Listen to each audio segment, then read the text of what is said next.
இன்றே டவுன்லோட் செய்து உங்கள் ஃபேவரட் ஷோக்களை என்ஜாய் பண்ணுங்க. சொல்லுங்கக்கா. இந்து, லீலா அவங்க அம்மாக்கு திடீர்னு உடம்பு முடியலன்னு சொல்லி ஹாஸ்பிடலுக்கு போறேன்னு கிளம்பி போயிருக்கா. நான் எவ்வளவோ சொல்லி பார்த்துட்டேன், ஆனா என்னால அவளை தடுத்து நிறுத்த முடியல. சரி, நான் பாத்துக்கிறேன்.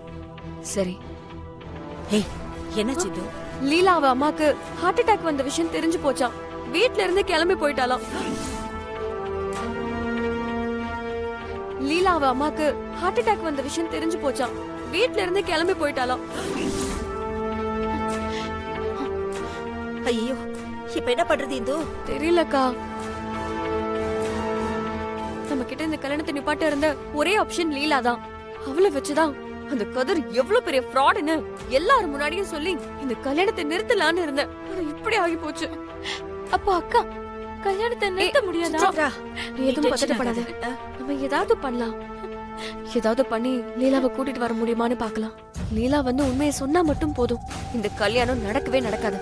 நிச்சயமா நடக்காது.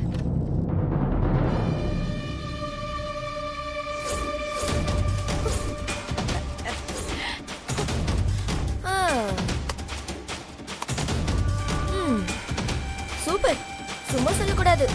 செம்ம ஐடியா.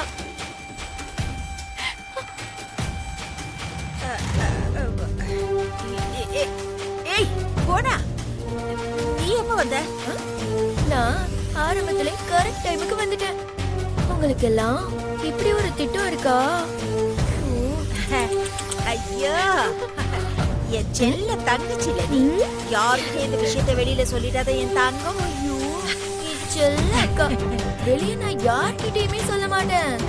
நம்ம வீட்ல இருக்கிற திவாகர் மாமா கிட்டயும் கிருபா மாமா கிட்டயும் சொல்லுவேன். இவ்வளவு நாளா ஏன் கூட இருந்தோம், என்னை பத்தி உனக்கு தெரியலையேக்கா. இப்பவே போய் நான் சொல்றேன். Bye bye. சித்தி, ஏதாவது பண்ணுங்க ப்ளீஸ் சித்தி. ப்ளீஸ் சித்தி, ப்ளீஸ் சித்தி. இருங்க.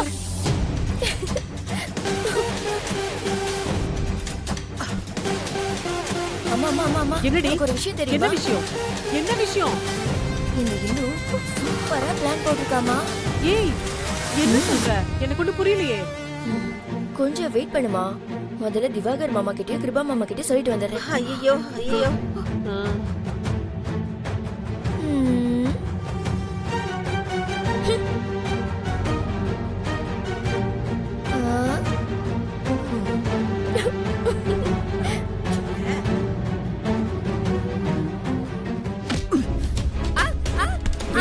நல்லா வேணும்.